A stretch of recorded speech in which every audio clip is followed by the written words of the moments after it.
नमस्ते दोस्तों, आपका स्वागत है हमारे चैनल पर। तो इससे पहले जो है हम आप लोगों को ज़ब्त और ज़मींदार के बारे में बताए थे कि ज़ब्त व्यवस्था लगाया गया था। अब जो है हम आप लोगों को ये वाला टॉपिक के बारे में बताने वाले हैं जिसका नाम है अकबरनामा और आईन अकबरी।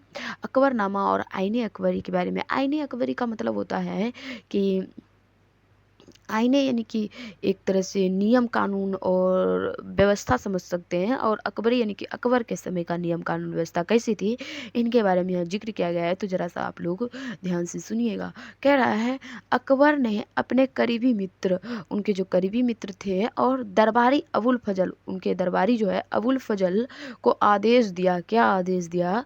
कि वह उसके शासनकाल का इतिहास लिखे। उनके शासनकाल का, जो भी उनके शासनकाल के दौरान जो भी कुछ हो रहा है, तो उसका जो है ना इतिहास लिखने के लिए कहा, ताकि लिखा हुआ रहेगा तो आगे लोग जानेंगे कि हाँ ये ऐसा ऐसा कुछ था। कह रहा है, अबुल फजल ने यह इतिहास 3 जिल्दों में लिखा। जिल्द यानी कि खंड या भाग कह सकते हैं। उन्होंने एक किताब को मतलब कि 3 खंडों में बांट करके उन्होंने तीनों खंड में लिखा। तो कह रहा है यह इतिहास 3 खंडों में लिखा, और इसका शीर्षक दिया अकबरनामा। ये इसका शीर्षक था अकबरनामा। कह रहा है कि इस किताब का जो शीर्षक है वो है, मतलब कि टाइटल जो एक तरह से कह सकते हैं, वो है आपका अकबरनामा। अब कह रहा है अकबरनामा मतलब बुक के नाम है अकबरनामा। कह रहा है, पहली जिल्द में अकबर ने पूर्वजों का बयान है। तो पहली जिल्द में जो है अकबर के पूर्वजों का बयान है, मतलब उनके जो पूर्वज होते थे, जो उनके पीढ़ियों, मतलब कि उनके पीढ़ी कह सकते हैं, मतलब उनके जो दादा के दादा ये सब जो भी है, तो उनके पूर्वजों का बयान है। और दूसरी अकबर के शासनकाल की घटनाओं का विवरण देती है, और दूसरी जो है वो अकबर के शासनकाल में जो जो भी घटना हुई थी उनका विवरण देती है। पहले में तो उनके पूर्वजों के बारे में लिखा, अकबर के पूर्वजों के बारे में, और दूसरी में अकबर के शासनकाल में जो भी घटना घट रही थी उनका विवरण देती है। और तीसरी जिल्द आईने अकबरी, और तीसरी जो है, तीसरी जिल्द जो है, यानी कि तीसरा खंड में लिखा है आईने अकबरी के बारे में। यानी कि इसमें दरबार के प्रशासन, दरबार की जो प्रशासनिक व्यवस्था थी, जो प्रशासन करने का तरीका था, उसके बारे में, और घराने, सेना, राजस्व और साम्राज्य के भूगोल का ब्यौरा मिलता है। और जो है ये सब सेना, ये सब चीज़ें के बारे में, और जो है साम्राज्य के भूगोल, भूगोल मतलब क्या, उनके साम्राज्य के मानचित्र के बारे में ब्यौरा मिलता है। आगे कह रहा है कि हाँ, तो यहाँ तक हो गया, तीसरी जिल्द में मिलता है। इसमें समकालीन मतलब इसी समय जो है भारत के लोगों की परंपरा, उनकी जो रीति रिवाज थी, परंपरा थी, और संस्कृतियों का भी विस्तृत वर्णन है। बड़ा ही विस्तार से वर्णन किया गया है इसी समय के संस्कृति, रीति रिवाजों का भी उसमें।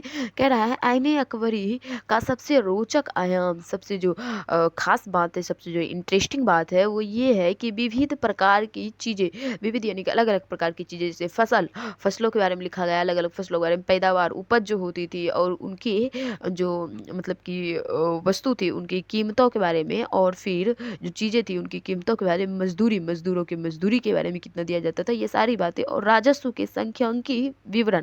राजस्व मतलब आमदनी जो होता था उसका, आमदनी जो होता था उनका जो है ना सांख्यिकी विवरण दिया गया है, एक आंकड़ा तैयार किया गया, उसमें जो है सांख्यिकी यानी कि नंबर के रूप में लिखा गया है, काफ़ी ज़्यादा अच्छे से सांख्यिकी विवरण दिया गया है। उसमें क्या आमदनी, राजस्व, इन सब चीज़ों के बारे में जो है कितना क्या क्या होता था। सॉरी, अब आगे कह रहा है, चित्र 6, अबुल फजल से अकबरनामा लेते हुए अकबर। जैसा कि आप लोग देख सकते हैं, अबुल फजल से जो है यहाँ पे अकबरनामा लेते हुए अकबर को चित्र में दिखाया गया है।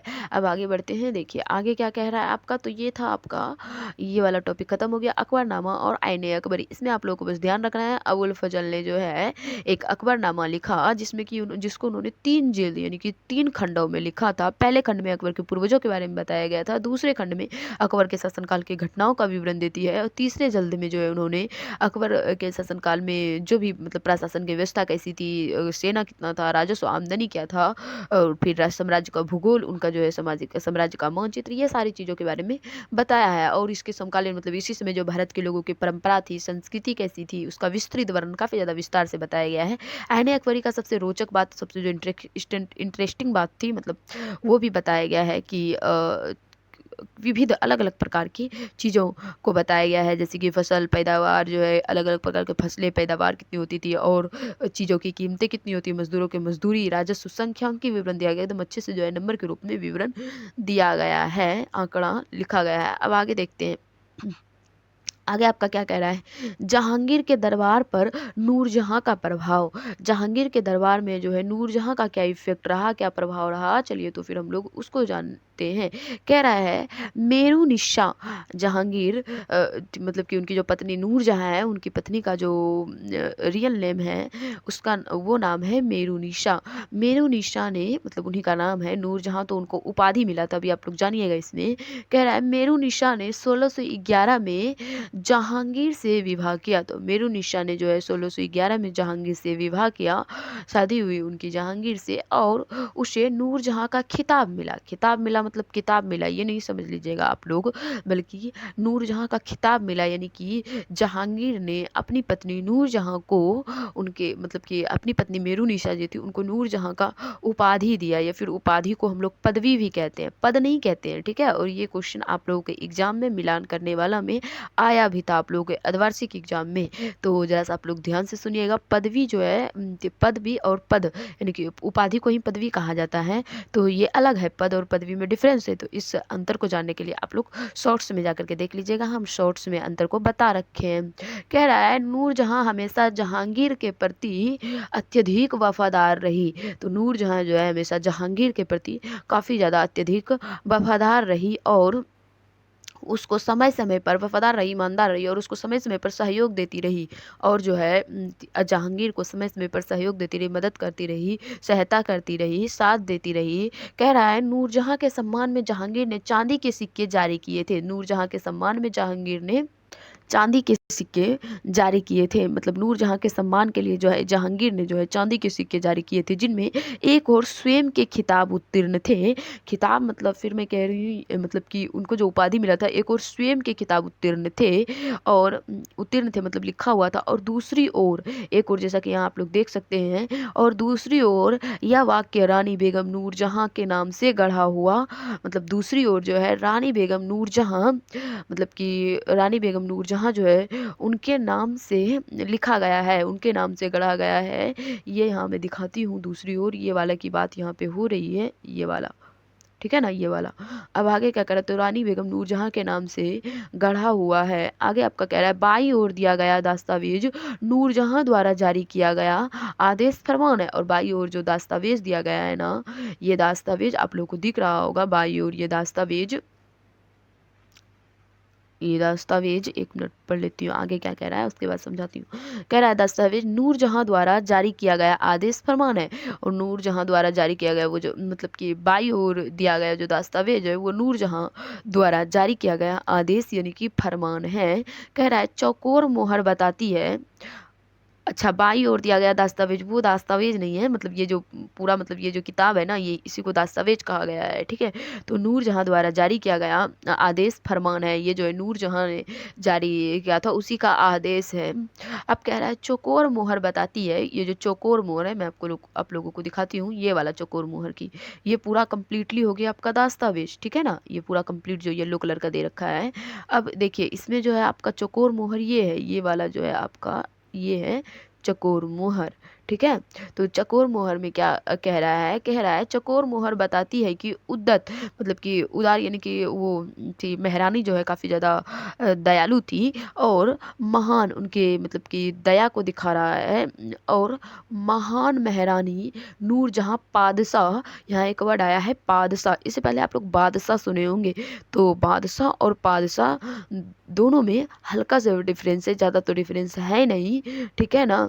तो इस अंतर को समझने के लिए आप लोग मेरे शॉर्ट्स में देखिएगा जा करके, हम जो है बादशाह और पादशाह दोनों में अंतर को बताए हैं। कह रहा है पादशाह बेगम का आदेश, इनका आदेश जो है ये जो है ना उसमें मतलब कि बताया गया है कि उदार दया के दिखाया गया है, नूरजहां महारानी नूरजहां की दया को दिखाया गया है, और उन्हीं का आदेश था वो चकोर मुहर में।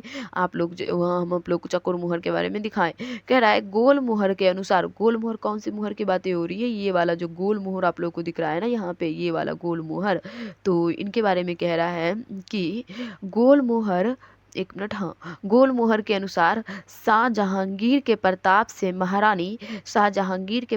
महारानी चंद्रमा जैसी वैभवशाली बन गई। तो जहांगीर के प्रताप से मतलब जहांगीर के शक्ति से महारानी जो है नूरजहां, वो चंद्रमा जैसी वैभवशाली बन गई, यानी कि चंद्रमा जैसी महान बन गई।